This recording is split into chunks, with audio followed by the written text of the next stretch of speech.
नमस्कार। आप देख रहे हैं अपना चैनल न्यूज सच तक और मैं हूं सोनेलाल। आदमी जब लालच किसी प्रकार का भी हो, ऐसा नहीं कि लालच पैसे का ही होता है। लालच लोगों को अपनी ख्याति का भी होता है, अपनी प्रसिद्धि का भी होता है। और जब कोई लालच अपने चरम पर पहुंच जाए और वो लालच फिर न तो ये देखे कि क्या उचित है और क्या अनुचित है, तो ऐसे में जो हस्त्र इस समय ज्योति मल्होत्रा का हो रहा है वैसा ही होता है। हमको इन चीज़ों से दूरी बना के रखनी है कि कोई भी ऐसी गतिविधि जो देश के लिए नुकसानदायक हो, समाज के लिए नुकसानदायक हो और आपके लिए खुद के लिए नुकसानदायक हो, उससे दूर रहना है। ज्योति मल्होत्रा यूट्यूबर थी, भारत में काम कर रही थी, लेकिन क्योंकि लड़की है तो लड़की के हिसाब से लोग और ज़्यादा उसको पसंद करते हैं।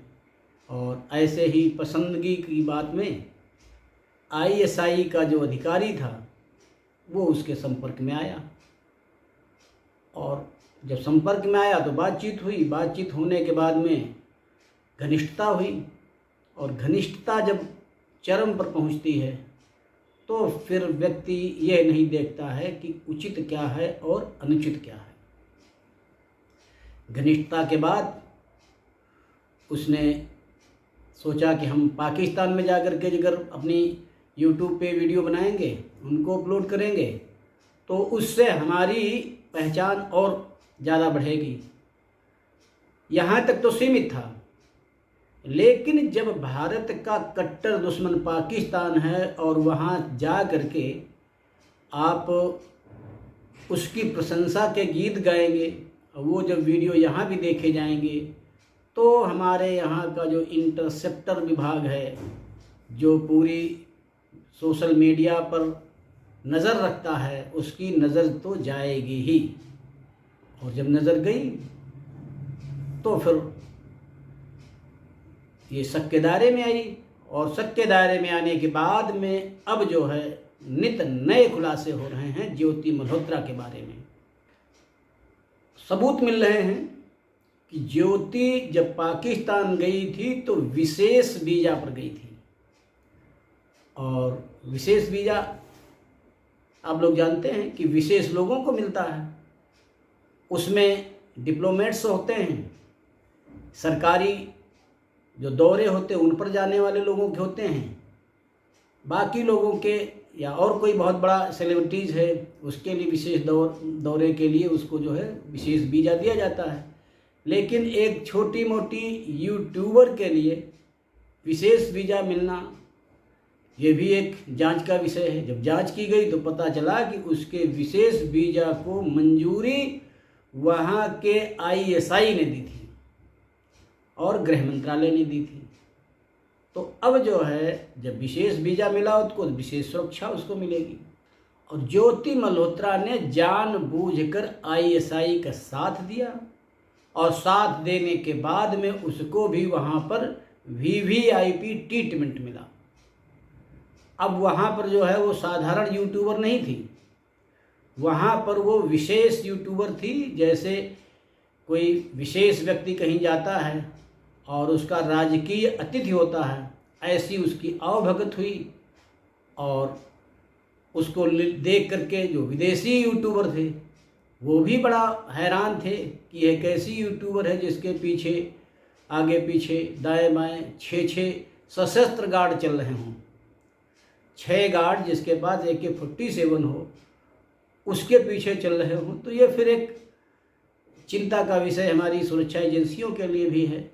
उन्होंने इसी विषय को देखते हुए जब उसके YouTube पर वीडियो देखे तो सब हकीकत सामने आने लगी।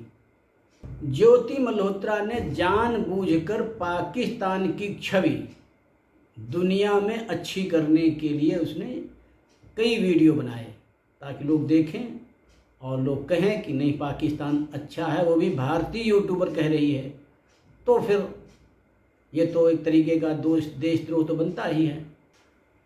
जांच कर रही पुलिस का भी मानना है कि ज्योति ने जानबूझकर आईएसआई का साथ दिया और उसका संरक्षण प्राप्त किया।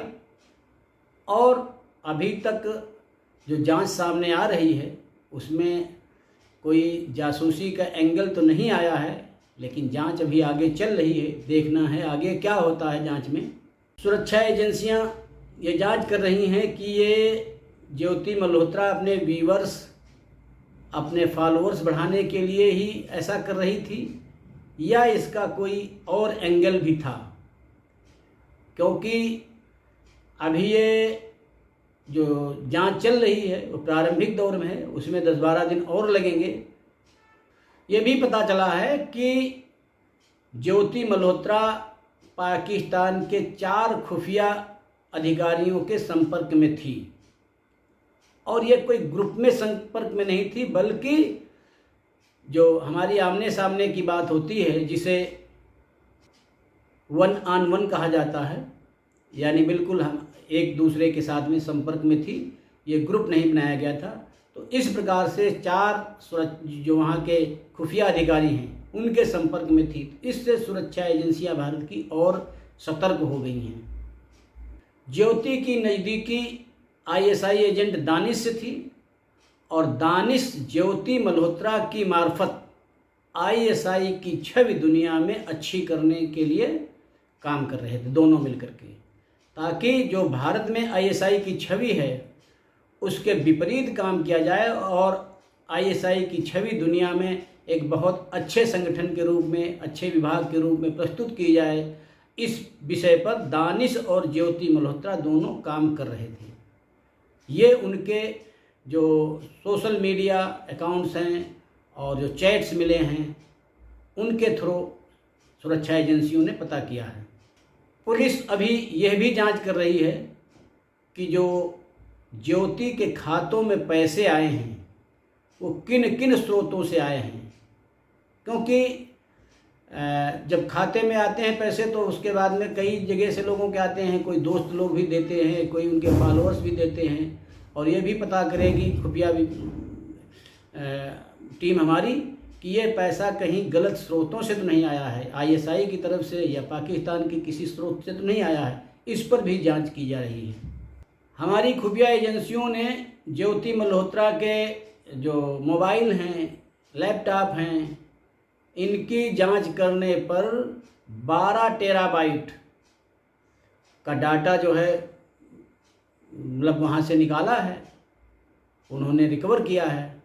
और इसको बताते हैं पूरा बारीकी से जांच करने में, चूँकि बहुत बड़ा डाटा है, इसको जांच करने में खुफिया एजेंसियों को लगभग 10 दिन लग जाएंगे। 10 दिन के बाद में कुछ स्थितियां सामने आएंगी कि वो उसके वीडियो क्या हैं, उसके संपर्क किससे थे, कैसे थे।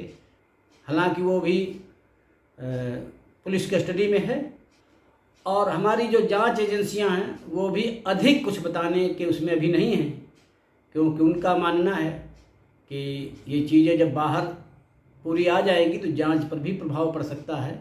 इसलिए कम सुरक्षा एजेंसियों ने बहुत कम जानकारी दी है जो जांच कर रहे हैं। और अभी तक उनका कहना है कि किसी भी टेररिस्ट एक्टिविटीज़ से या देशद्रोही एक्टिविटीज़ से ज्योति मल्होत्रा का कोई क्लू नहीं मिला है, और या मिला भी होगा तो वो अभी जगजाहिर नहीं करेंगे, क्योंकि इससे जो है आगे जांच में भी बाधा पड़ सकती है। तो ये ज्योति मल्होत्रा की कहानी है। ज्योति मल्होत्रा की जो कहानी है ये एक अभी सस्पेंस बनी हुई है। जब तक पुलिस की पूरी जांच सामने नहीं आती है तब तक इसके बारे में कोई भी कुछ भी कहने के लिए तैयार नहीं है, चाहे वो सरकार हो, चाहे सरकारी एजेंसियां हो, कोई भी कुछ मतलब सीधे तौर पर नहीं कह रहे हैं कि इसमें क्या है। जांच होगी, अभी 10-15 दिन और लगेंगे, क्योंकि जो डाटा रिकवर किया है उसमें बताते हैं 10 दिन का समय लगेगा। तब देखते हैं आगे क्या होता है। तो इस अंक को यहीं पर विराम देते हैं और आपसे अनुरोध करते हैं कि आप इस चैनल को देखिए, लाइक करिए, शेयर करिए और सब्सक्राइब अवश्य करिए। धन्यवाद।